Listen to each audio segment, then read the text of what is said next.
Jacques chapitre 2. Oui. Bénissons le Seigneur pour cette nouvelle journée. Amen. Pourquoi je prends ce passage? Nous avons dit hier, et depuis le début de la conférence, c'est ce que nous disons. La grâce, c'est ce que Jésus-Christ a fait. Mais on n'est pas sauvé que par la grâce. On est sauvé par la grâce par le moyen de la foi. Le salut ne vient pas que de la grâce. La grâce est la main tendue de Dieu vers l'homme. Mais la foi est l'autre main que l'homme tend pour prendre possession de ce que Jésus-Christ a fait par sa grâce. Donc, il n'y a pas de salut sans la grâce et la foi. Amen. Il n'y a rien que tu obtiendras de Dieu sans la foi. Parce qu'en fait, même si le Seigneur a tout fait, il faut que tu prennes possession de ce qu'il a fait par là. Et c'est la foi qui prend la main, ta main, va dans l'invisible. Prendre les choses que Dieu a dans l'invisible pour toi et qui amène ces choses à manifestation. Les choses que Dieu a pour toi sont invisibles. La destinée que Dieu a pour toi est invisible. L'héritage que tu as en Christ est invisible. C'est la foi qui prend les choses dans l'invisible et qui donne que ces choses passent de l'invisible au visible. On a bien compris ça. Maintenant, la foi là, c'est quoi? La foi, c'est une équation. Foi est égale à ferme assurance plus démonstration. La ferme assurance vient très souvent quand tu entends la parole, quand tu écoutes la parole. Il y a une ferme assurance qui vient dans ton cœur. Mais quand il y a la ferme assurance, il faut que tu démontres. Et la démonstration se fait soit par des paroles, soit par des actes. Ton acte là, Dieu ne t'exauce pas à cause de ton acte. Il t'exauce d'abord à cause de la grâce. Il ne faut pas que tu dises aux gens, non, non, non, c'est parce que quand on m'a dit, lève-toi et marche, moi je me suis levé, j'ai marché. Les gens retiennent que tu as marché pourquoi? Parce que tu as eu le courage, parce que tu as eu la foi. Non, c'est d'abord déjà parce que Jésus-Christ a payé le prix pour la guérison. Et toi, tu as placé ta foi en ce que Jésus-Christ a fait et tu as posé un acte de foi en te levant. On t'a demandé, lève-toi maintenant et marche. Est-ce qu'on est d'accord? La foi est une ferme assurance, mais c'est aussi une démonstration. Une démonstration qui peut se faire par des paroles, qui peut se faire par des actes, et même parfois par les deux. Il faut apprendre régulièrement à déclarer la parole de Dieu. Apprenez à déclarer la parole de Dieu. Yes. Les démons travaillent avec les paroles. Les anges travaillent avec les paroles. Yes. Chaque fois qu'un enfant de Dieu parle la parole de Dieu, il est en train d'envoyer les anges en mission. Et lorsqu'il parle des paroles négatives et tout, il envoie aussi les démons en mission. Voilà pourquoi le mot malédiction, c'est mal dit. Lorsqu'on prononce une malédiction sur toi, on est en train d'appeler les mauvais esprits sur ta vie. Et lorsqu'on prononce une bénédiction sur toi, on est en train d'appeler les anges autour de ta vie. Est-ce qu'on se comprend? Nous sommes dans Jacques chapitre 2, à partir du verset 14. Écoutons, frères et sœurs, écoutons attentivement. Jacques 2, 14e verset. Oui. Mes frères, Oui. que sert-il à quelqu'un de dire qu'il a la foi s'il n'a pas les œuvres? Voici un passage biblique qui embrouille beaucoup de gens. Jacques dit, que sert-il à un homme de dire qu'il a la foi sans les œuvres? Qu'est-ce que Jacques est en train de dire? Que sert-il à un homme de dire qu'il a la foi si on ne voit pas les actes qu'il pose? Écoutez très bien. Continue. La foi peut-elle le sauver? Est-ce que la foi là peut le sauver? Pourtant, Paul a dit dans Éphésiens qu'on est sauvé par la grâce au moyen de la foi. Yes. Donc, il a dit même, il a continué en disant, c'est un don gratuit, tu n'as pas besoin de faire quelque chose. Jacques dit, est-ce que la foi, sans les œuvres peut sauver la personne? Voici le problème que là, on comprend qui concerne la sanctification. Est-ce qu'on est sauvé parce qu'on met une idée de sanctification? Est-ce que si réellement tu es sauvé, si réellement tu es sauvé, ta vie sera une vie de sanctification. Écoutez-moi. Parce que c'est la sanctification qui atteste ton salut. C'est les œuvres qui attestent ton salut. Je ne sais pas.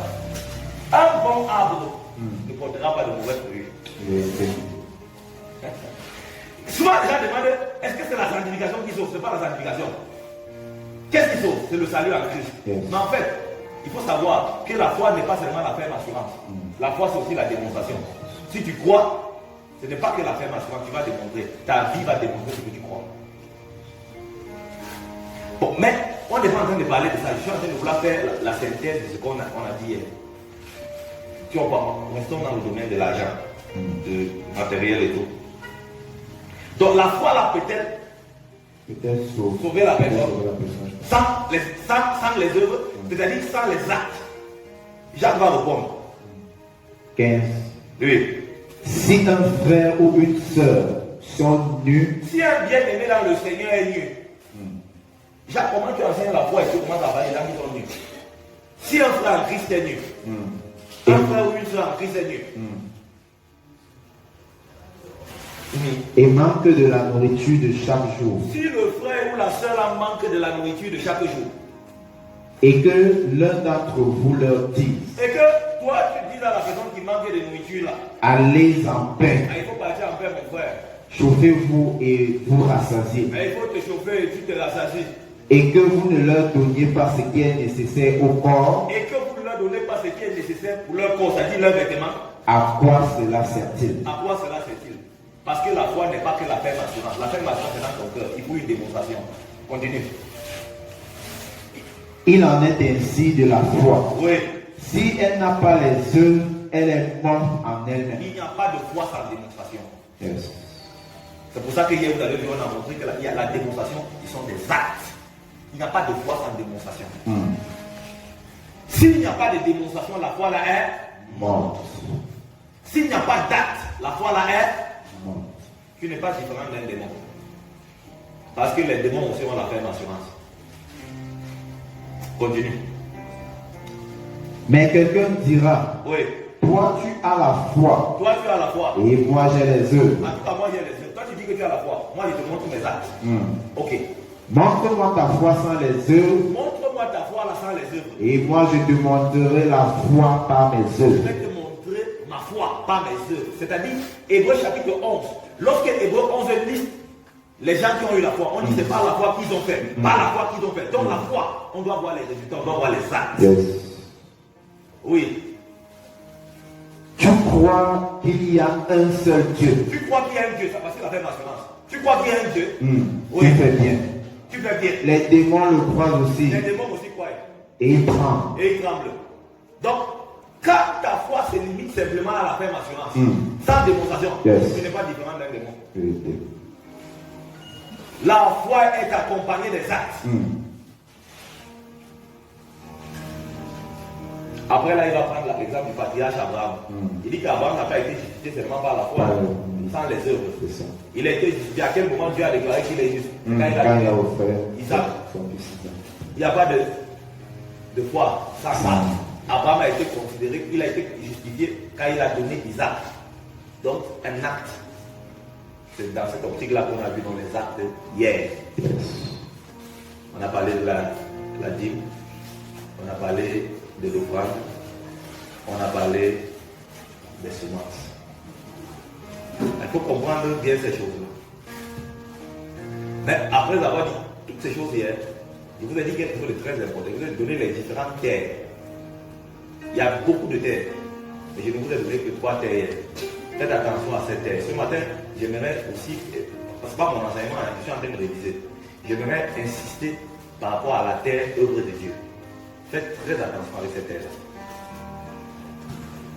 J'ai donné les passages hier sur les autres choses, mais je voulais insister sur l'autre là. On est dans Marc chapitre 10, le verset 30. Il y a quelque chose que Jésus-Christ va dire. Marc 10, 30.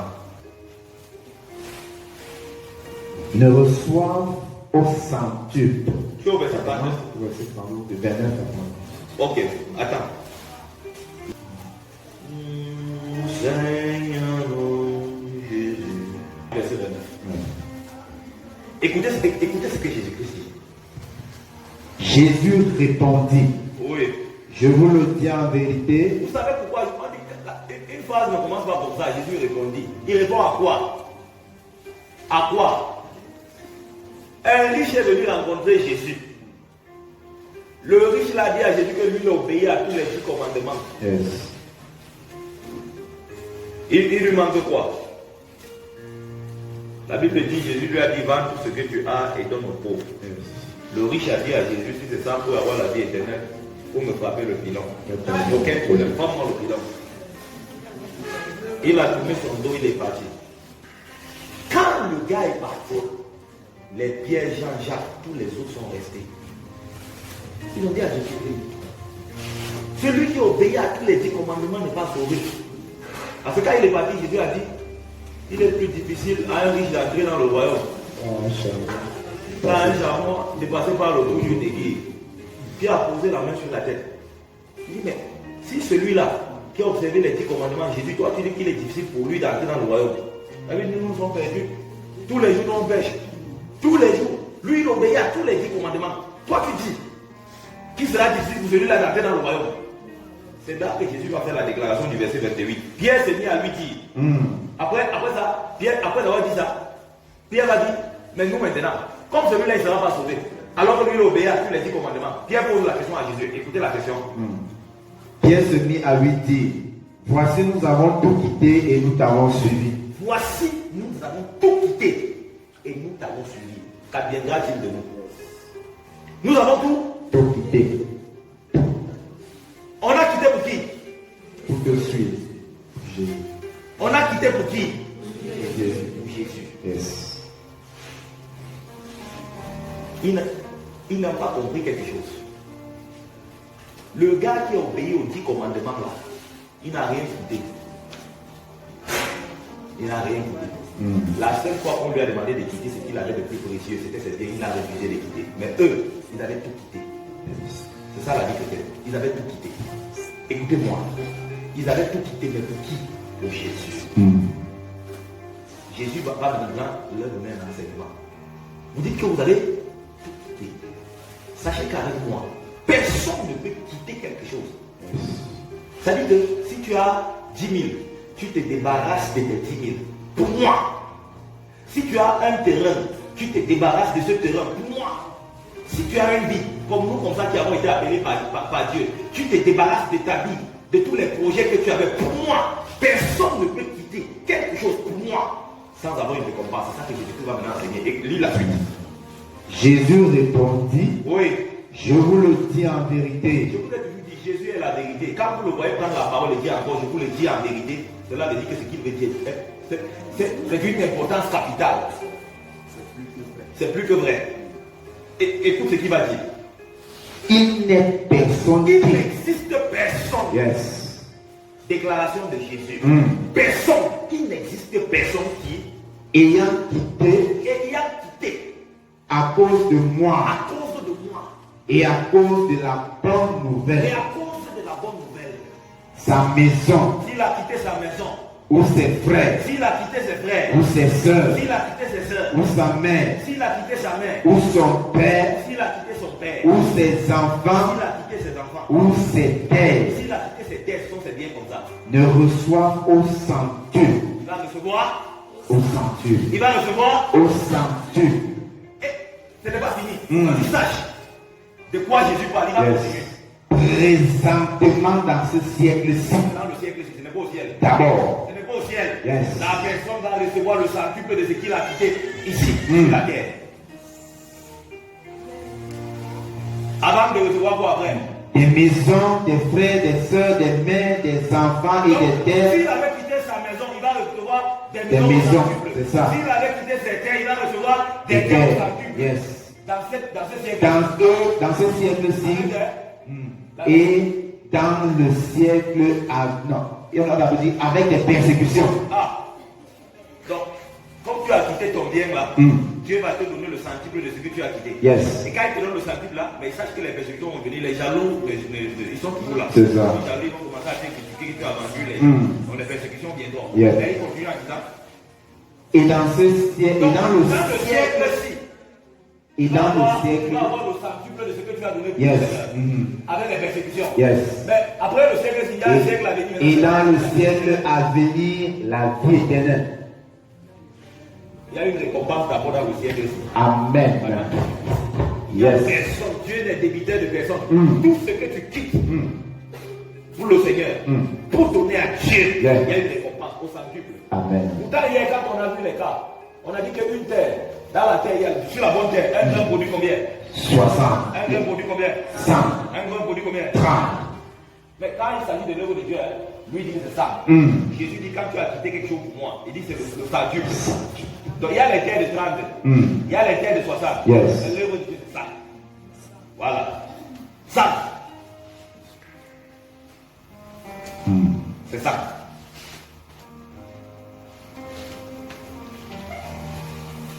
Mais garde toujours dans ton cœur que c'est pas amour pour lui. Amen. C'est pas ton business. Yes. J'arrive le business avec Dieu. Tu vois comment on est là, le Seigneur est récolté là. Je sais si je sais même pas là, il va m'attendre. Non, il faut que c'est pas amour pour Dieu, c'est pas amour pour les bien-aimés. Amen. Mais il faut savoir que c'est ça.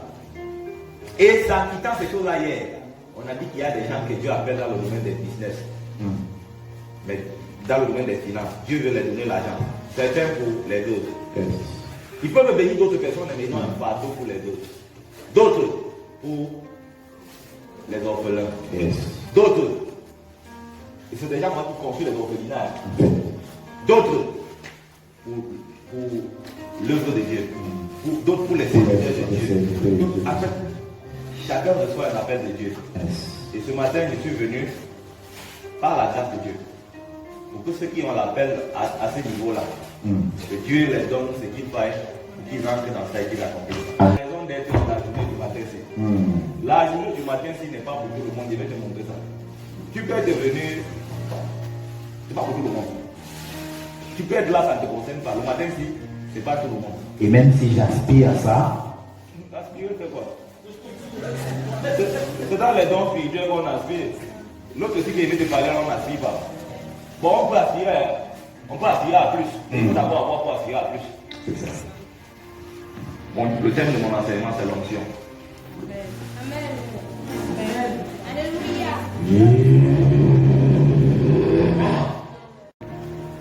L'onction. Quand il y a trop de choses à dire sur l'onction. C'est ça que je dis que si j'étais uniquement avec ceux qui savent Dieu, j'aurais pris chaque fois un autre âme, très très probablement. Il y a trop à dire sur l'onction. Trop. On peut faire tout un séminaire de 7 jours sur l'onction. Dès qu'on a fini les 7 jours, on n'a pas tout dit sur l'onction. Donc, ne crois pas que c'est à 1h45 minutes que je dirais tout sur l'onction. Je vais prendre ce que Dieu m'a mis à cœur. C'est cette partie-là que je vais donner. Et quand on va terminer, Dieu va affecter les gens dans leur poste de travail. Amen. C'est tout.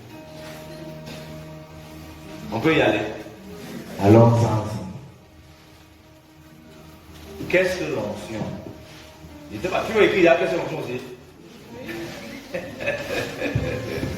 Je ne veux pas passer à côté de quelque chose. S'il te plaît. Vous savez le truc avec l'onction? Je vous dis quelque chose. Le truc avec l'onction, c'est que quand on enseigne, l'onction se manifeste pendant qu'on enseigne. Amen. Vérité. Quand on enseigne l'onction se manifeste pendant qu'on enseigne. Yes. C'est pour ça que quand on enseigne l'onction, il ne faut pas regarder ton voisin à chaque moment. Laisse-le tranquille. Toi, peut-être c'est le jour de ton affectation. Peut-être pour lui, c'est l'année prochaine ou la prochaine. Pourquoi tu veux regarder ton voisin? Donc, ce qui est avec Dieu, c'est que tu ne connais pas le jour où il t'affecte. Comment la fonction publique, le jour où il t'affecte, tu ne connais pas. Donc, il faut laisser ton voisin tranquille. Je ne suis pas venu donner mon onction à quelqu'un. Je suis venu t'amener dans ton onction. Amen. Je ne donne pas. Moi, personnellement, j'ai trop prié pour donner l'onction que j'ai aux gens. Je ne suis pas venu pour donner l'onction que j'ai à quelqu'un. Qu'est-ce que l'onction? L'onction, c'est la capacité que Dieu donne à quelqu'un pour accomplir une tâche. La capacité que Dieu donne à quelqu'un pour accomplir une tâche.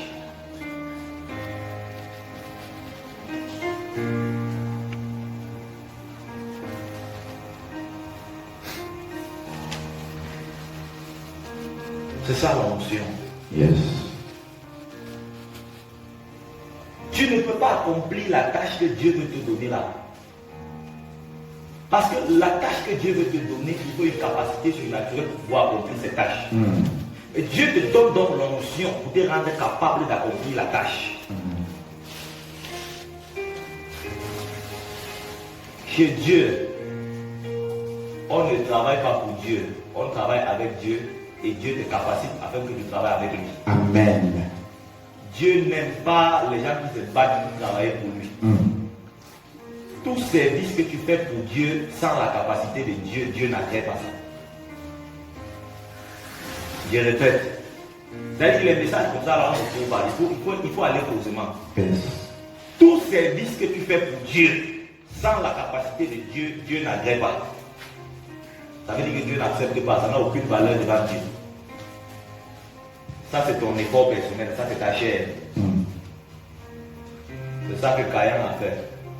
Il a pris le fruit de sa force pour venir donner à Dieu. Dieu a refusé. Vous avez déjà réfléchi à l'histoire là. Vous savez pourquoi Dieu a refusé le pain? Il a pris le fruit de sa force pour venir donner à Dieu. Dieu dit que les capacités des gens, tu ne prends pas. Vous connaissez l'histoire de Caïn et Abel, non? Les deux ont apporté une offrande à Dieu. Yes. Dieu a refusé pour Caïn. Pourquoi? C'était le fruit du sol. Pourquoi a-t-il accepté pour Abel? Abel a eu la révélation de Jésus avant que Jésus n'arrive. Abel est venu avec des agneaux, des brebis et tout. Il a sacrifié ce qu'il est venu avec. Et moi, je ne mérite rien. L'autre petit, là, lui, il travaille du sol, il fait les choses, ça, il veut venir donner à Dieu. Dieu n'agrée pas l'effort personnel de quelqu'un. Dans le service de Dieu, il n'agrée pas ça. Ce qu'il agrée, c'est ce qui vient de lui. Amen. Dieu est trop grand pour que toi, tes efforts puissent être agréés par lui. Dieu est trop exigeant. S'il ne t'a pas capacité pour faire quelque chose, si tu tentes de faire la chose, il ne va pas agréer ça. Il ne va pas accepter. Donc il faut qu'il te rende capable de faire avant que tu fasses. C'est ça qu'on appelle l'onction. La capacité que Dieu donne à quelqu'un pour faire quelque chose.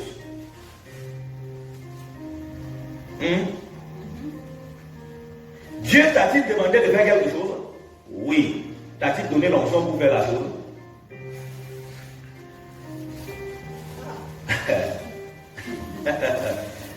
Ah non, Dieu a dit qu'on doit faire comme ça. Ah bon? Il t'a donné l'onction pour faire ça? Ah bon, on a dit qu'on doit seulement faire. C'est ça qu'on a dit. Qui a dit?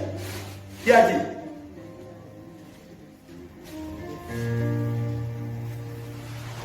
C'est ça l'onction.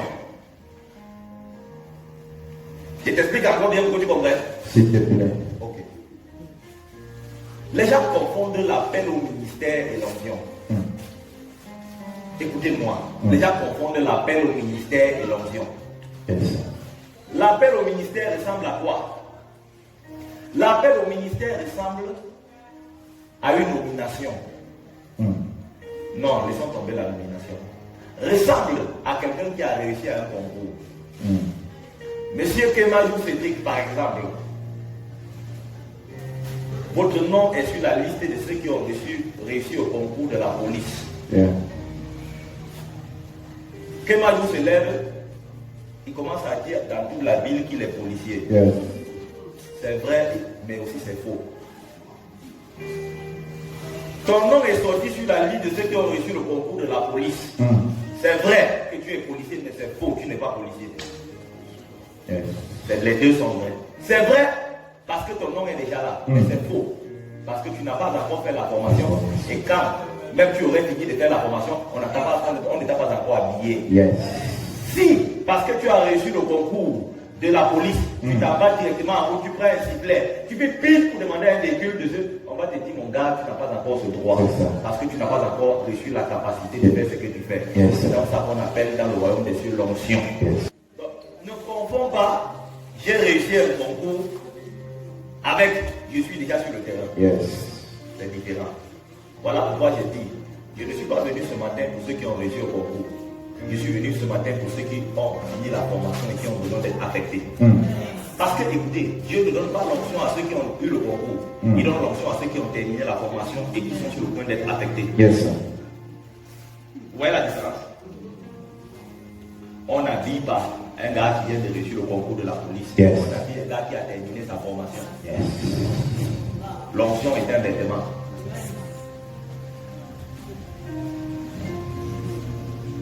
Donc, la fiance ici ne peut pas concerner tout le monde. Mais maintenant, écoute-moi très bien. Il ne faut pas te décourager vite. Ça peut aussi te concerner d'une certaine façon. Mais je vais te dire comment ça peut te concerner. Même si toi, ce n'est pas encore ton temps d'être affecté. Je vais te dire comment ça peut te concerner. Dis-moi, s'il te plaît. Dis-moi, s'il te plaît. Dans une cuisine, il n'y a pas que le feu. Il y a le feu, il y a la fumée. Yes. Le feu, c'est pour ceux qui vont être affectés. La fumée, c'est pour ceux que ce n'est pas encore le temps de Dieu pour eux d'être affectés. Lorsque quelqu'un entre dans une cuisine, il peut ressortir sans le feu, mais il ressort avec l'odeur de la fumée. Yes. Là où le feu descend, il y a forcément la fumée. Donc, pendant que d'autres auront le feu, parce que c'est le temps d'être affecté, d'autres auront la fumée. Yes. De toutes les façons, quand tu vas sentir, tu vas ressortir ici avec une odeur de toutes les façons. Parce que là où il y a la fumée, tu sors forcément avec une odeur. Quoi qu'il en soit, d'autres vont sortir avec le feu, d'autres vont sortir avec la fumée. Mais de toutes les façons, on ne peut pas sortir d'ici pareillement. Alléluia. C'est le Saint-Esprit qui a fait. Seigneur,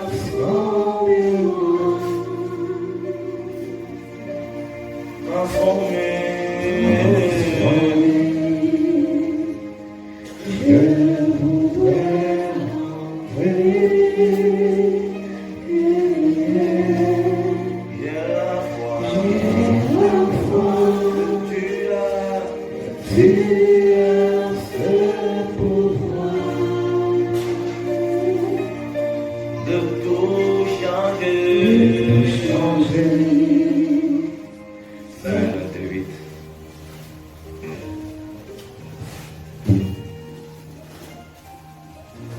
Je ne sais pas si Dieu me laissera terminer le message, je l'espère bien.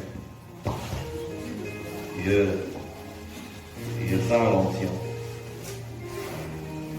Vous voyez, c'est bon. Matthieu 28. Verset 19 et 20. 19. Allez. Allez. Continue. Faites de toutes les nations des disciples. Oui. Les baptisant au nom du Père, Oui. du Fils et du Saint-Esprit. Oui. Et enseignez-leur à observer tout ce que je vous ai prescrit. Oui.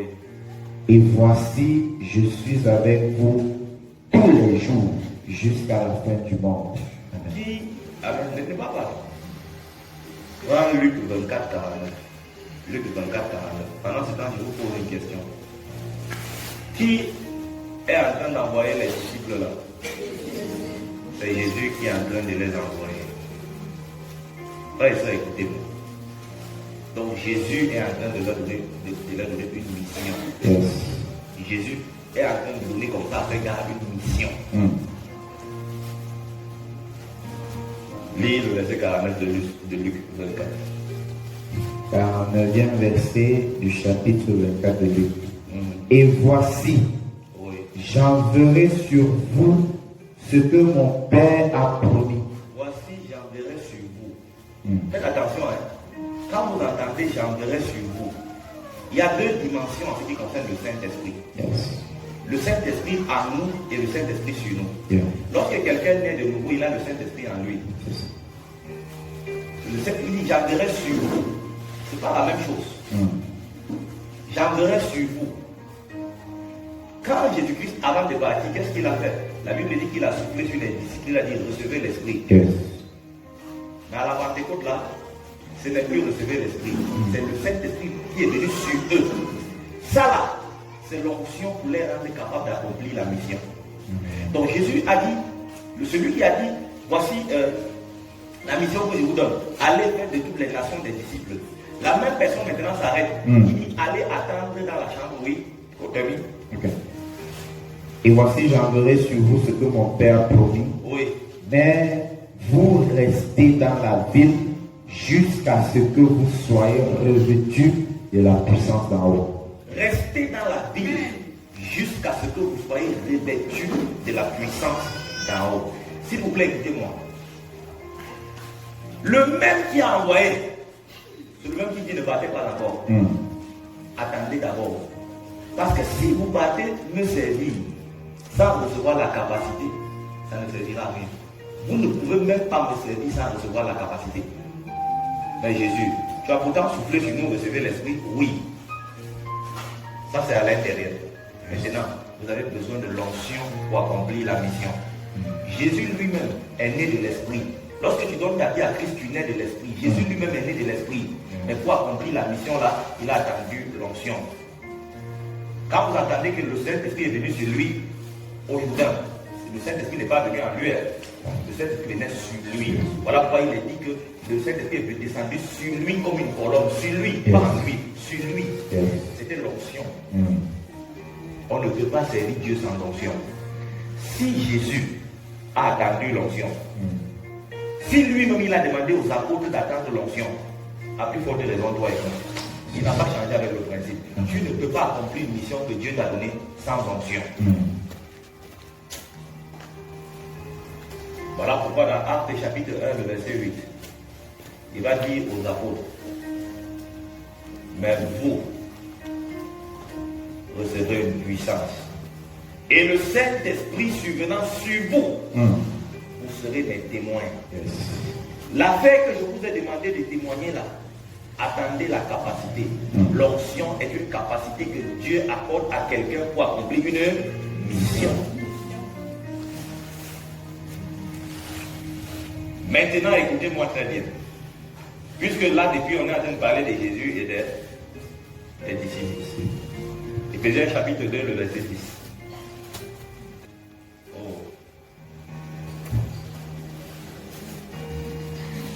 Car nous sommes son ouvrage. Le nous là, c'est dit pour qui? Les chrétiens. Nous sommes son ouvrage. Oui. Ayant été créés en Jésus-Christ. Ayant été créés en Jésus-Christ. Pour de bonnes œuvres. Oui. Que Dieu a préparées d'avance afin que nous les pratiquions. Il y a des œuvres que Dieu a préparées d'avance pour ta vie, toi qui m'écoutes. Amen. Il y a une destinée que Dieu a préparée. Il y a des choses que Dieu a préparées que tu dois accomplir. Mais tu ne pourras jamais accomplir ces choses sans l'onction. Quel que soit le domaine de l'appel de Dieu sur ta vie, parce qu'il y a beaucoup de domaines d'appel de Dieu. Il y a ceux que Dieu appelle à être des hommes de Dieu comme nous là. Dieu doit te donner l'onction avant que tu commences. Il y a ceux que Dieu appelle à être des chantres. Dieu doit te donner l'onction avant que tu commences. Il y a d'autres que Dieu appelle à être des chefs d'État, des ministres, des gens qui doivent travailler dans le gouvernement. Il faut que Dieu te donne l'onction avant que tu commences. Il y a d'autres que Dieu appelle à faire dans l'art, dans les inventions et tout. Il faut que Dieu te donne l'onction avant que tu commences. Si c'est Dieu qui t'a appelé à faire ça, il doit te donner l'onction. Parce que si tu fais ça sans onction, tu n'es pas en train de glorifier Dieu. Et si tu fais ça sans onction, ça ne sert à rien. Tu n'auras même pas de résultat, pas de fruits. C'est ça qui est ça. Tous qui êtes ici, Dieu vous a appelé à quelque chose. Écoutez-moi bien. Dieu vous a appelé à quelque chose. Et la chose à laquelle il vous a appelé là, il y a une onction qui est disponible pour vous. Amen. Mais sauf que, il y en a parmi vous dont l'onction ne peut pas venir sur eux maintenant. Le feu là ne peut pas venir sur eux. Parce que ce n'est pas le temps pour eux. Ce sont eux qui vont recevoir la fumée comme je parlais. Mais il y en a, c'est le temps. Amen. Je peux vous dire la vérité. Si Dieu a mis ça dans mon cœur, il y a des gens sur le temps. Amen. Et ce que c'est le temps. Peut-être pour certains, c'est le business. C'est le temps parce qu'il y a les business, tu peux faire le business sans onction. Ça, ce sont des efforts. Mais quand l'onction de Dieu vient, Pour t'amener avec le business, ce n'est plus pareil. Hein? Maintenant, écoutez-moi. Voilà pourquoi j'ai dit, nous avons été créés pour de bonnes œuvres que Dieu a préparées d'avance. Hein? Vous comprenez maintenant pourquoi hier, quand je parlais des activités, en fait, des différents endroits, des différents terres, je disais qu'il y a des gens qui peuvent être appelés dans le business. Mais Dieu les appelle à investir dans les vies des œuvres et des orphelins. D'autres, Dieu met dans leur cœur fardeau pour les hommes de Dieu. D'autres, Dieu met dans leur cœur fardeau pour telle ou telle autre chose. Hein? C'est une mission que Dieu donne. Et si Dieu te donne une mission, écoutez-moi, si Dieu te donne une mission, il faut qu'il te donne l'onction. S'il te donne une mission sans onction et que tu commences la mission, on va te dire que tu vas être content.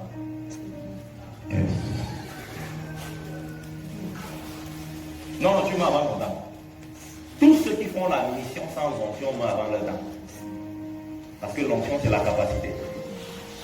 Tu n'as pas la capacité, tu veux faire la mission. Ouais. C'est pour ça que hier, j'ai demandé à plusieurs d'entre vous d'aller prier. Seigneur, tu m'appelles à quoi? Et plusieurs d'entre vous, Dieu a commencé à mettre ça dans vos cœurs. Il y a des gens.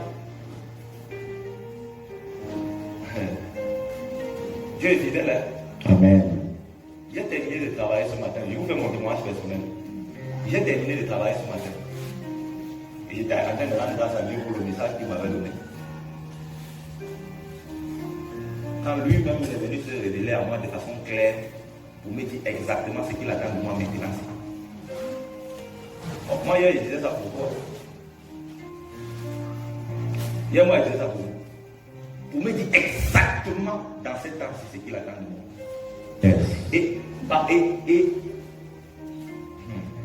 C'est extraordinaire. Dieu, je ne sais pas. C'est-à-dire, me dit exactement ce qu'il attend de moi. Moi, je connais l'appel de Dieu sur ma vie. Mais l'appel là, je veux dire en termes de ministère, c'est un appel à long terme. Mais ce qu'il attend de moi exactement, là, maintenant, il m'a dit ça ce matin. Quand j'étais en train de dire merci pour le message, c'est là qu'il m'a dit clairement. Et j'étais là, couché à même le sol. Dieu est mon témoin. L'onction est venue sur moi comme ça, couché à terre. L'onction, quand, au même moment que sa voix, il était en train d'entendre sa voix, voici ce que j'attends de toi. L'onction est venue sur moi comme ça.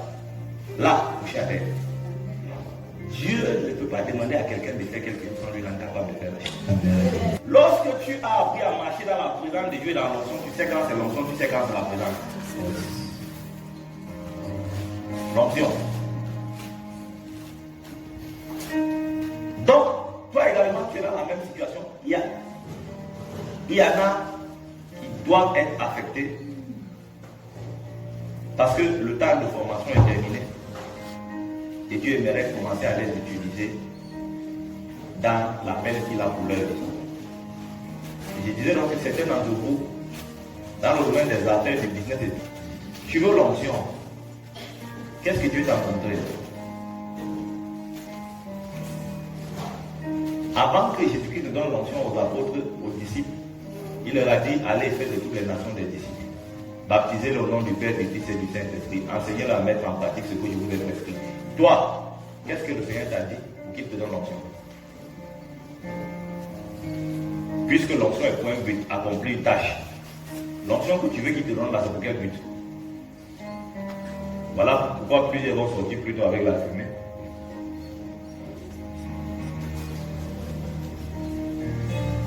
Si tu sais le but, Dieu te donne l'onction pour accomplir. C'est pour cela que moi je suis contre les gens qui veulent connaître leur ministère.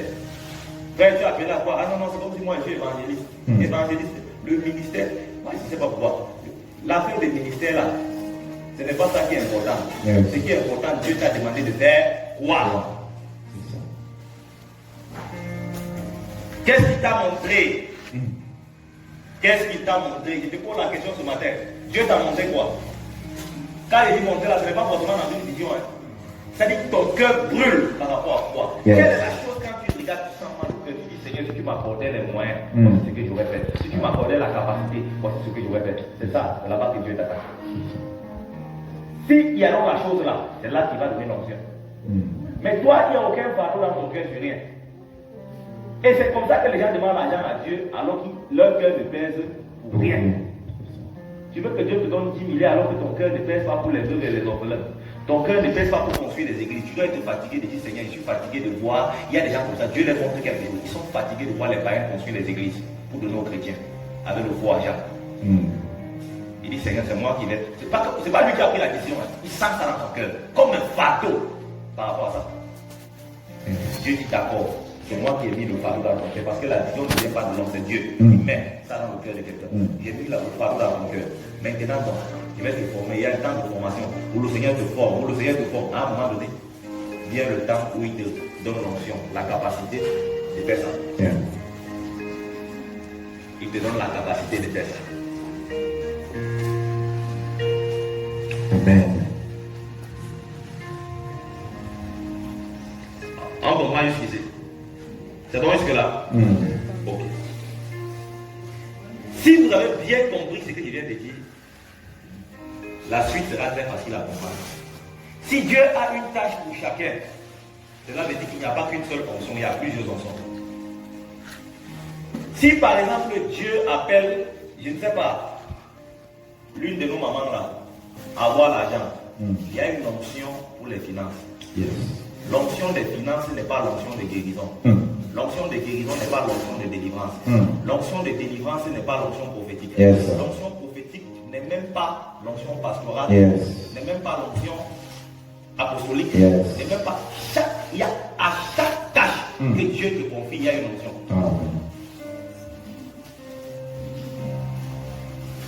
Écoutez-moi.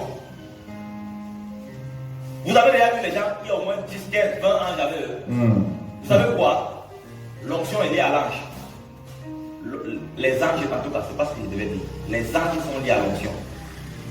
Lorsque Dieu te donne une onction de guérison, il va placer autour de ta vie des anges de guérison. Ce qui fait que lorsque tu rends ministère, les anges de guérison commencent à agir. Lorsque Dieu te donne une onction des finances, il va placer autour de toi des anges qui travaillent uniquement dans le domaine des finances. Au ciel, les anges ne travaillent pas en nous. Tout est structuré. C'est la raison pour laquelle Satan lui-même, quand il a organisé son royaume, il a structuré comme lui-même il avait vu au ciel. Tout est structuré. Quand vous voyez les gens avec beaucoup d'anges, c'est qu'il y a beaucoup d'onction sur leur vie. Pourquoi Élisée avait beaucoup d'anges? Le gars n'avait pas une seule onction. Il avait une onction dans les miracles terribles. Il avait une onction prophétique terrible. Et d'ailleurs, dans le domaine prophétique, il avait deux onctions prophétiques. C'est-à-dire que dans le domaine prophétique, il avait deux onctions prophétiques sur lui. En même temps, il était un nabi, en même temps, il était un osé. C'est-à-dire, en même temps, il était un nabi, un prophète qui déclare, qui parle et ses paroles pèsent. En même temps, il était un osé, un voyant. Le genre des gens là, quand il marche, tu as l'impression que c'est toute une armée qui marche avec lui. Parce que les anges travaillent avec les options. Vous verrez, certains là, il y a un ange qui marche avec eux, un ange fatigué. Lui-même il a fatigué, il marche avec eux. Donc, bon, depuis là, non seulement il est seul, mais en plus encore, le chrétien va mettre le tas avec ce qu'il fait. L'ange est fatigué. Il dit, mais à quand tu vas me rappeler aussi à Seigneur? Hein?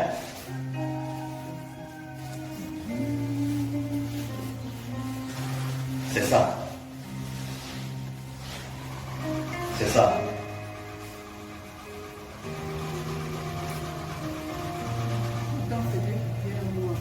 Oui, non.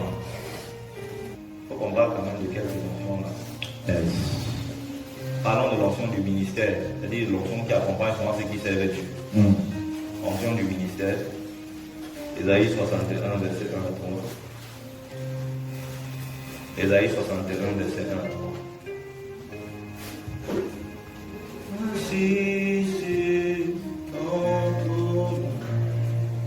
Ésaïe 61, 1 à 3. L'Esprit du Seigneur l'Éternel est sur moi. Vous avez entendu quand il s'agit de l'onction, dit tout sur moi. Yes. C'est L'onction, ce n'est pas, c'est toujours sur moi. Yes. Quand vous voyez, on parle de l'onction en nous là, c'est qu'on parle de la personne du Saint-Esprit. Mais quand on parle sur nous, on parle de l'onction. Parce que le Saint-Esprit et l'onction, c'est le Saint-Esprit qui donne l'onction, mais le Saint-Esprit n'est pas l'onction. C'est vrai que parfois la Bible appelle le Saint-Esprit onction, mais il faut faire toujours la différence entre les deux. Oui. Car L'Esprit du Seigneur, l'Éternel est sur moi, car l'Éternel m'a oint. l'Éternel m'a oint. Il m'a Oint. Il m'a oint. Quand on parle d'onction, le mot, et donc on dit l'onction c'est le nom. Mais le verbe c'est oint. Oint. Attends, je vais dire quelque chose. Le verbe c'est quoi? Oint. Tata Michou, lorsque tu te oins, tu mets l'huile sur toi, ma tata. Quand tu passes, les gens vont voir. Ils ressentent l'odeur. C'est ça. L'onction a une odeur. Yes. Lorsque, quand vous voyez les gens, voilà pourquoi les gens ne comprennent pas ces choses. Satan, vous avez vu les gens qui dégagent une mauvaise odeur spirituelle, partout ils partent, on les rejette. Satan a une onction, quand il met ça sur ta vie, surtout dans le domaine des malédictions, quand il te voit avec ça, tu arrives dans les endroits partout, tu vois, personne ne veut te voir. Tu déposes l'onction, on ne veut pas. Mais quand il y a l'onction de Dieu sur toi, l'onction a une odeur, ce qui fait que l'onction attire. L'onction fait que l'onction a une odeur. Ok. Parce qu'il m'a envoyé, oui. Parce qu'il m'a envoyé pour porter de bonnes nouvelles aux malheureux. Il m'a envoyé pour porter, il m'a envoyé. L'onction qu'il m'a donnée, c'est pour porter une bonne nouvelle aux malheureux. Voilà pourquoi on ne peut pas prêcher l'évangile sans onction. Yes. On ne prêche pas l'évangile sans onction. Être un évangéliste, tu peux faire ça en tant que chrétien, te battre là pour prêcher l'évangile à 4 personnes là, ça en tant que chrétien. Mais si tu veux déjà exercer le ministère d'évangéliste, tu ne peux pas exercer ce ministère sans onction. Oui, parce qu'il m'a envoyé pour porter une bonne nouvelle aux pauvres. Il m'a envoyé pour guérir ceux qui ont le cœur brisé. Il m'a envoyé pour guérir. La guérison, il faut l'onction. Yes. Oui. Pour proclamer aux captifs la liberté. La délivrance là, il faut l'onction. Yes. Et aux prisonniers la délivrance. Oui. Pour publier une année de grâce de l'Éternel. Oui. Et un jour de vengeance de notre Dieu. Oui. Pour consoler tous les affligés. Même pour consoler les gens dans l'église. Yes. Pour consoler. Yes. Il faut l'onction. Il n'y a rien qu'on fait pour Dieu sans onction, ça marche. Amen. Il faut l'onction. Pour accorder aux affligés de Sion, pour leur donner un diadème au lieu de la cendre, une huile de joie au lieu du deuil. Très bien. Et vous savez que lorsque Jésus-Christ a lu ce même passage ici plus tard, il va dire aujourd'hui que cette parole de l'Écriture s'est accomplie. Parce que l'onction était venue sur lui. L'onction, même dans le ministère, ce que je viens de lire ici, accompagne les ministres de Dieu et accompagne les chrétiens qui ont reçu l'onction, donc par le baptême du Saint-Esprit. Et maintenant, écoutez-moi. Un homme de Dieu qui a reçu, disons, prenons l'exemple d'un chrétien, pour qu'il commence à évangéliser à gauche, à droite, le Seigneur veut qu'il reçoive le baptême du Saint-Esprit. Et il reçoit le baptême du Saint-Esprit, il commence à opérer dans une petite dimension d'onction. Il peut voir les guérisons, il peut voir si ça, c'est pas encore le ministère. Et quand Dieu va l'appeler à être pasteur là, il faut une onction pastorale. S'il n'a pas une onction pastorale, il ne peut pas être le troupeau de Dieu. Parce que, écoutez-moi très bien, si tu n'as pas l'onction, tu n'as pas la capacité de faire. Parce que l'onction te donne la capacité de faire. Mais ce n'est pas tout. Ce n'est pas tout. Je peux vous dire autre chose. L'onction te protège. Si tu n'as pas l'onction de faire quelque chose, si tu fais la chose, la mort va te trouver en chemin. Parce que l'onction protège. L'onction protège. Voilà pourquoi, si tu tentes d'exercer le ministère pastoral alors que tu n'es pas pasteur, on trouve ton cadavre intact. Tu n'as pas reçu l'onction de faire. Les pasteurs supportent tout. Tu as l'onction pour supporter. Le prophète ne supporte pas. Le prophète est toujours fâché. Bon, ça c'est pour certains prophètes, il y en a quand même qui sont beaux. Hein? On vous a dit que voici les 5 ministères comme les doigts de la main. Voici l'apôtre. Voici que les prophètes, c'est lui qui doit dégoûter les gens. Il est fâché. Mais écoutez, si Dieu ne t'a pas donné la capacité d'être un pasteur, un apôtre, tu peux, parce que je vous prends un exemple. On avait enseigné ça plusieurs fois. L'apôtre a la capacité, parce que le doigt, c'est le seul doigt de la main qui peut toucher tous les autres doigts. Yes. L'apôtre a la capacité de toucher tous les autres ministères. Si Dieu ne t'a pas rendu capable de faire ça, tu peux le faire. Non. Impossible. Vous prenez le bishop d'Ac. Les anglophones n'ont pas connaître le bishop d'Ac. Bishop d'Ac a signé l'église. Ça c'était il y a même quelques années. Ou maintenant il a combien? Bishop d'Ac a 6 000 églises. 6 000. Prenez papa Adeboye. Je vous disais qu'il a 12 millions de fidèles. C'est un apôtre. Vous croyez que un gars, c'est un apôtre, en même temps c'est un pasteur, il a une onction apostolique, mais il a une onction pastorale. Vous croyez que quelqu'un, un homme, si ce n'est pas la capacité de Dieu, un homme peut conduire 12 millions de personnes. Tu peux faire l'œuvre de Dieu sans onction. Tu peux faire l'œuvre de Dieu sans onction. Lorsque le pasteur de l'église dit ceci, à partir de maintenant, voici ceux qui vont travailler au protocole de l'église. Voici ceux qui vont se charger du nettoyage des bars. Voici ceux qui vont se charger de la Sainte Seine. Le pasteur doit toujours prier afin que Dieu lui donne une capacité. On ne fait pas l'œuvre de Dieu sans capacité. Amen. Un matin, on va trouver ton corps. Tu sais pourquoi on va trouver ton corps? Parce qu'un jour, tu vas rencontrer Satan qui te posera la question: où as-tu pris l'autorité là pour faire ce que tu fais? Quand je te regarde, je ne vois aucun habit. Parce que Satan, c'est le spirituel. Lorsque je te regarde, je ne te vois pas habillé. Toi, tu veux te mettre en route pour siffler, bim! Et tu n'as pas de tenue. Un jour, le véhicule va t'écraser. Et quand on va demander à la femme qui t'écrase, on va dire: ah, je n'ai pas vu avec la tenue, j'ai cru que c'était un passant comme ça. Quelqu'un qui voulait seulement déranger. Ah, si j'étais en tenue, j'aurais su que c'est un policier. Faites attention. Faites attention. Les fils de Séba, il n'y a aucune onction sur eux. Aucune, rien. Ils sont allés dire au démon: je te commande au nom de Jésus que Paul soit. Le démon dit: tu n'as pas appris que c'est l'onction qui brise le joug. Tu veux briser le joug sur la vie de quelqu'un alors que toi tu n'as pas l'onction. Les démons ont molesté les petits correctement et bien. N'oubliez pas qu'on a vu l'exemple de Saül. Pourquoi est-ce que Dieu a rejeté Saül? Il a laissé son onction. Il était sacrificateur pour aller entrer dans une autre onction. Tu n'as pas le droit de faire quelque chose sans onction. Saül, toi tu peux sacrifier là. Tu as l'onction de la sacrificature. Il faut faire attention. Il y a une onction doctorale. Voici le problème de l'église. Tout le monde enseigne la parole de Dieu aujourd'hui. Lorsque le Seigneur établissait les 5 ministères, c'était pour que les ministères dépendent les uns des autres. Aujourd'hui, le prophète veut devenir enseignant. Le pasteur veut devenir enseignant. L'apôtre veut devenir enseignant. Tout le monde veut devenir enseignant. Ce n'est pas tout le monde qui enseigne la parole de Dieu. Tu peux faire une exhortation, tu peux faire ceci ou cela, mais passer ton temps à être un enseignant, ça là, tu as l'onction pour faire ça. Le prophète William Marion Branham avait laissé l'onction prophétique pour entrer dans l'onction doctorale. Ça l'a créé des problèmes. Dieu ne t'a pas appelé à être un docteur. Toi, tu veux enseigner le corps de Christ.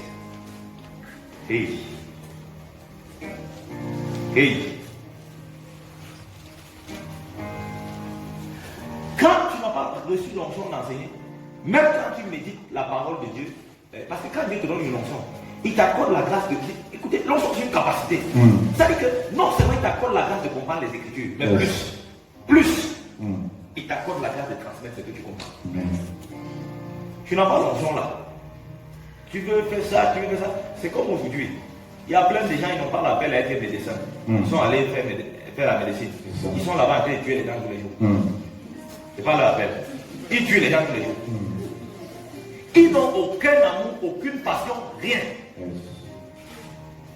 C'est ça. L'onction te rend capable de.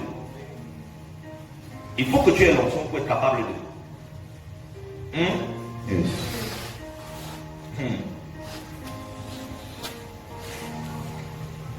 C'est ça que chante de l'Éternel.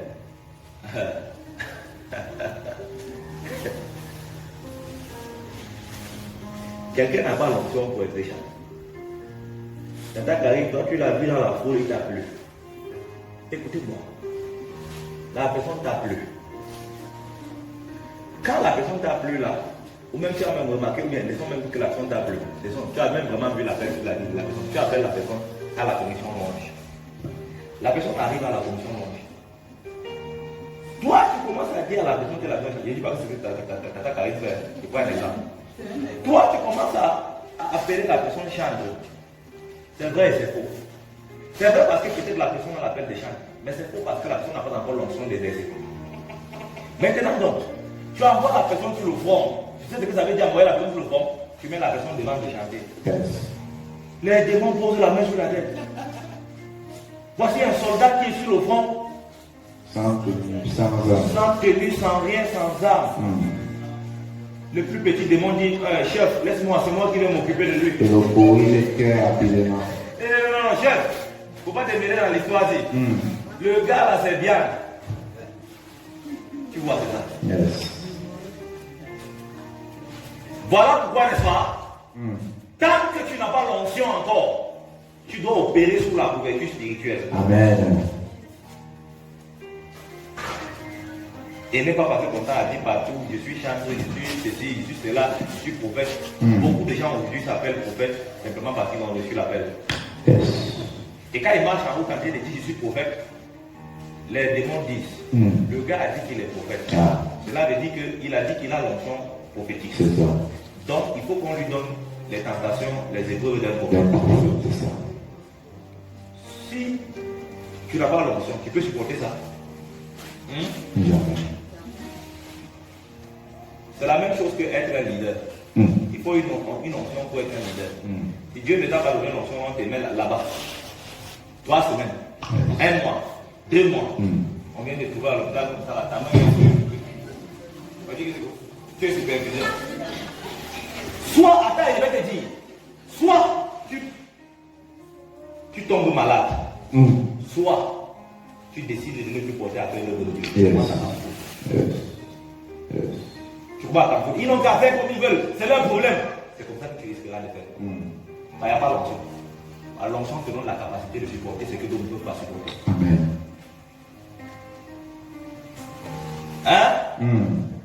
Même dans le domaine du business, c'est la même chose. Si tu n'as pas l'onction de faire des affaires, les petites équipes qui se lèvent maintenant, on va faire des business, il n'y a aucune onction. Ça t'a fait seulement ça. C'est fini. Et ma soeur, ton entreprise est là. En tout cas, un jour on va relancer. C'est ça. Voilà. Il n'y avait pas d'onction, tu t'engages dans les choses sans onction de Dieu. C'est ça. Ok. C'est très important. Donc, ok. C'est important, frère et soeur. Parlons d'une autre onction, parlons de l'onction des affaires aussi.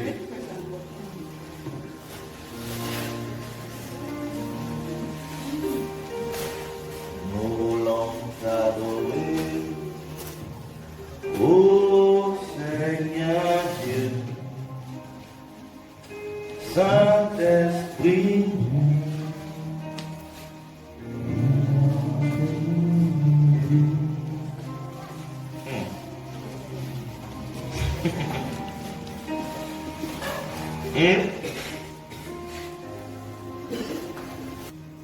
Ce que tu dis que tu vas accomplir là, tu as reçu l'onction pour ça. L'onction est le cachet du ciel pour dire je suis d'accord. La mission là, accomplie là. C'est le cachet du ciel. Quel privilège d'avoir le cachet du ciel. Le ciel est le cachet. Vous vous imaginez? Regardez ma tata.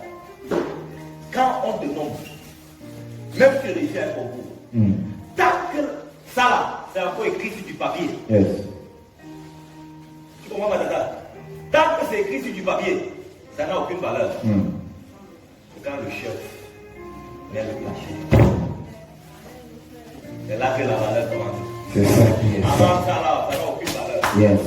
Lorsque le ciel met le cachet, c'est là que même le monde spirituel sait. Quand Satan te voit venir à distance, il dit, il y a danger, il y a danger. Yes. Ce n'est plus la même personne. Lorsque Pierre est entré dans la chambre où il est entré sans cachet, quand il est ressorti avec le cachet, les démons criaient. Ce n'était pas le même Pierre qui était entré dans la chambre. Yes.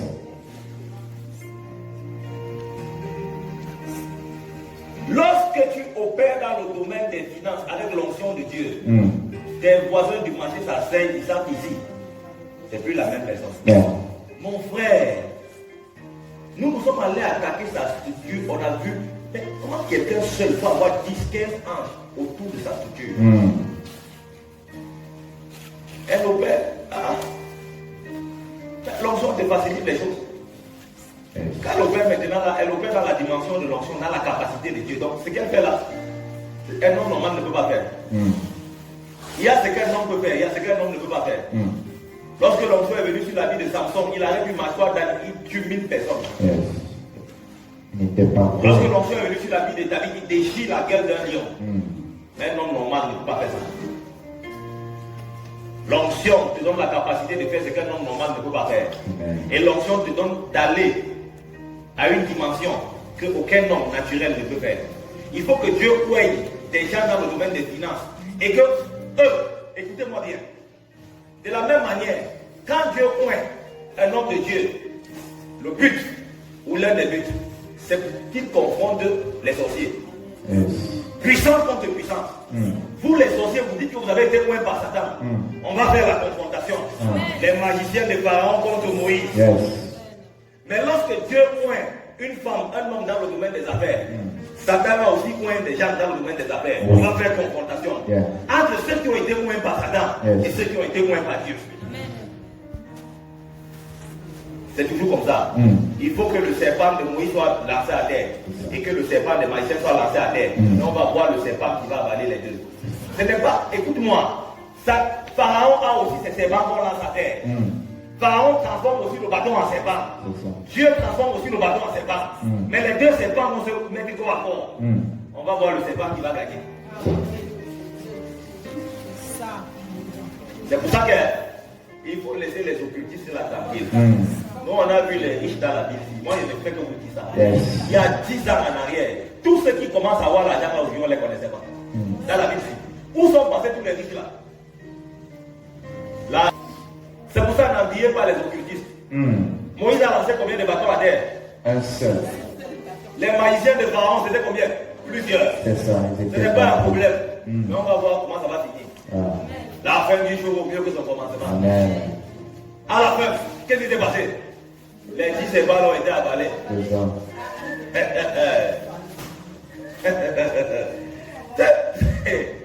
C'est pour ça que vous ne faire la concurrence avec personne. Dans le domaine des activités de business, ne fais la concurrence avec personne. Si tu as l'onction de Dieu, reste tranquille. Laisse tranquille. Il y a peut-être Saül au trône. Il y a peut-être quelqu'un qui est sur le trône du business. Écoute-moi, je suis en train de te donner des remarques. Il y a peut-être Saül sur le trône. Peut-être tu as encore David un esclave. Personne ne te connaît. Tu es encore derrière le troupeau de ton père. David, tu es peut-être derrière le troupeau du père. Mais on t'a oint déjà. Le trône est encore occupé par Saül.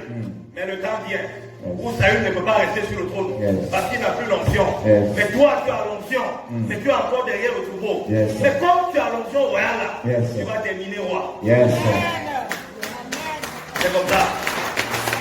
Est-ce que quelqu'un saisit la profondeur de cette révélation? L'onction prend un enfant. Quand l'onction est sur la vie de l'enfant, parfois Dieu oint les gens tôt, vous ne comprenez pas pourquoi. Parce que l'onction va garder la personne. L'onction va protéger la personne. La personne grandit dans l'onction. Grandit dans l'onction. Pendant que Saül descend, David monte. David monte. David monte. Les femmes commencent à chanter. Saül a tué ses 1000. David a tué 10 000. La petite là n'est pas encore pasteur. Mais on voit déjà ce que Dieu fait au travers d'elle. Ah ouais. Yes. C'est l'onction comme ça.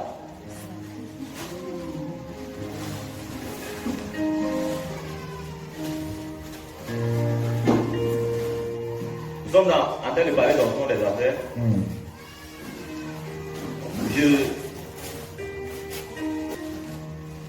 Il avait l'onction prophétique. Ce qui fait que quand l'autre a touché sa femme, là, Dieu a dit qu'il a touché la femme d'un prophète. Yes. Mais il avait une troisième onction. Il avait l'onction dans le domaine des affaires. Écoutez-moi, il faut qu'on se comprenne bien. Il avait une onction dans le domaine du business.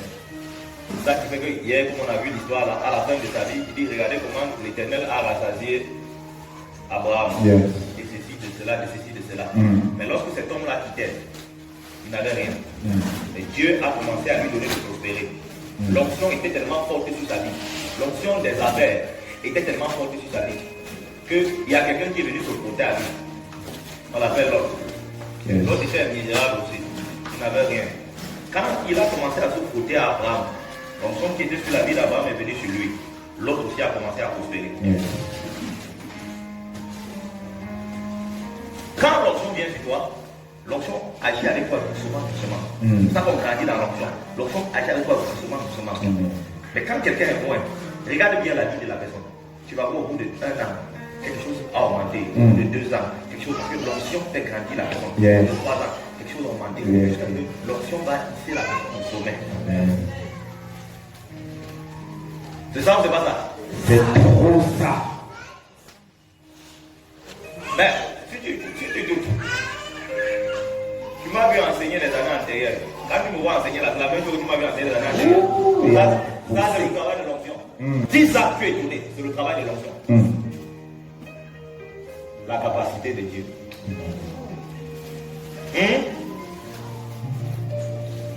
Est-ce qu'on comprend? On comprend? C'est ça que le Seigneur a dit au peuple là, dans Deutéronome 8, verset 17 et 18. Deutéronome 8, verset 17 et 18.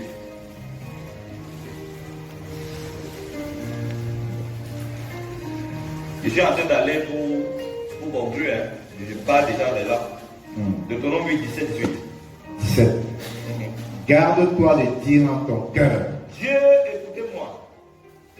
Dieu avait promis au peuple de bénir. Il dit que je vais vous donner. Quand vous allez entrer dans le bon pays là, à Canaan, voici ce que je vais faire pour vous. Je vais vous donner ceci, je vais vous donner cela, je vais vous donner ceci et cela. Mais maintenant, il a donné un avertissement. Quand je vais vous donner ça, garde-toi. Gardez-vous de dire dans votre cœur. Gardez-toi de dire dans ton cœur. Yes. Oui. Ma force et la puissance de ma main m'ont acquis ces richesses. Faites très attention de dire que c'est ma force, c'est ma puissance qui m'a acquis les richesses là. Tu commences à tout ce que Dieu fait avec un homme. Rappelle-toi toujours qu'avant que l'onction ne vienne sur toi, tu n'étais pas capable de faire ça. Yes. Tu dois être humble. Amen. Les gens aiment ça.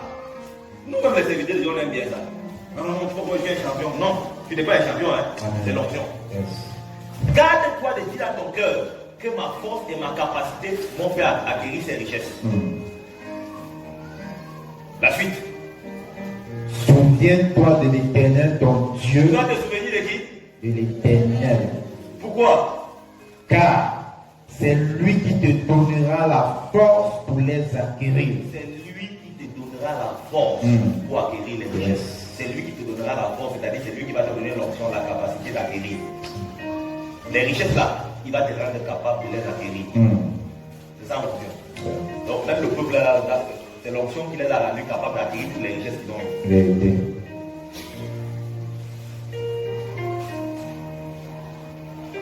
C'est bon? On comprend? Ok. L'onction peut agir dans le domaine des inventions, de l'art et tout ça. Les inventions. Vous voyez quelqu'un, quand l'onction vient sur lui, comment inventer les choses? Il invente. Parce que Dieu l'appelle à ça. Il y a des gens, pendant que vous avez le fardeau de l'église, vous avez le fardeau des gens perdus, vous avez le fardeau, ils n'ont pas le fardeau là. Il dit que je vais démontrer aux gens que Dieu peut inventer les choses. Celui qui a créé tout ça, c'est Dieu. Le gars a les idées d'inventer. Il a des idées d'invention. Il n'est pas dans vos affaires de prière, de chasser les démons là, c'est pas le problème là. Ça c'est pour vous. Lui, il veut démontrer Dieu ailleurs. Yes. Dieu lui donne une capacité. Exode 31. Exode 31. Exode 31, premier verset. Ouais. L'Éternel parla à Moïse et dit, L'Éternel parla à Moïse et dit à Moïse, sache que j'ai choisi Bethléem, sache que j'ai choisi Bezalel, Oui. fils d'Uri, oui, fils de Hur, Oui. de la tribu de Juda. oui, Je l'ai rempli de l'Esprit de Dieu, oui, de sagesse, Oui. d'intelligence et de savoir, Oui. pour toutes sortes d'ouvrages. je l'ai rendu, Je l'ai rempli de l'Esprit de Dieu, de sagesse, d'intelligence quelle sorte et de savoir. d'ouvrage. Bezalel n'est pas allé dans une école de formation pour faire comment on fait les ouvrages. Yes. Écoute la suite. Je l'ai rendu capable. Je l'ai rendu. L'onction, c'est la capacité que Dieu donne à quelqu'un d'accomplir. C'est ça là, voilà l'onction. Je l'ai rendu capable de faire quoi? De faire des inventions. De faire des inventions. Donc, l'onction peut rendre capable quelqu'un qui commence à faire des inventions. Yes. Il y a une onction pour ça. Le problème, c'est qu'il faut que tu saches ce que Dieu attend des années. Et tu as besoin de l'onction de Dieu pour ça. Il est rendu capable de faire les inventions. De travailler l'or, L'argent, et les reins. De graver les pierres à Il est rendu enchâsser. capable de graver les pierres, De travailler le bois. de travailler le bois, Et exécuter toutes sortes d'ouvrages. Amen. d'exécuter toutes sortes d'ouvrages. Moi, Dieu, je l'ai rendu capable de le faire. Yes.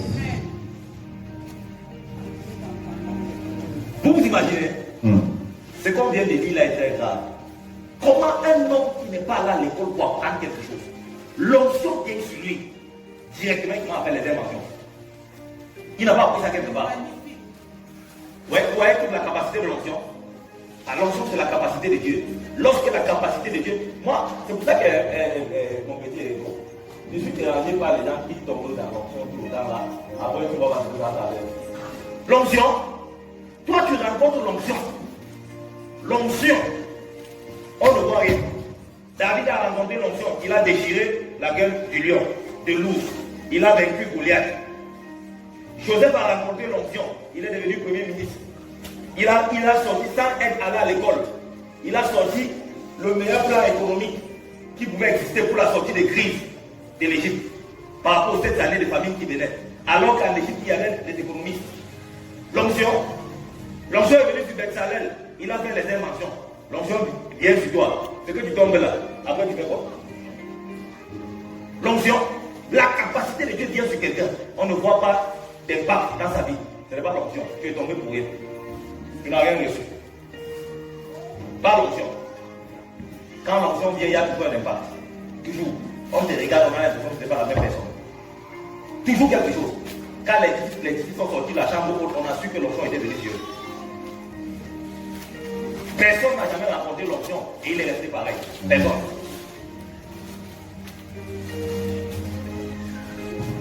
Est-ce qu'on a vu ça? Yes. Hein? Pendant que tous ceux qui sont malades se tiennent debout, j'aimerais dire deux, trois choses pour terminer. Quand on veut les chants de mélodie. Hey.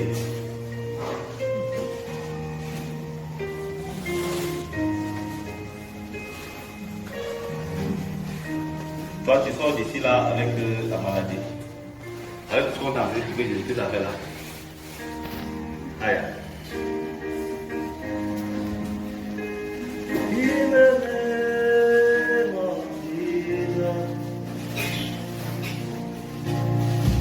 Il y a la puissance.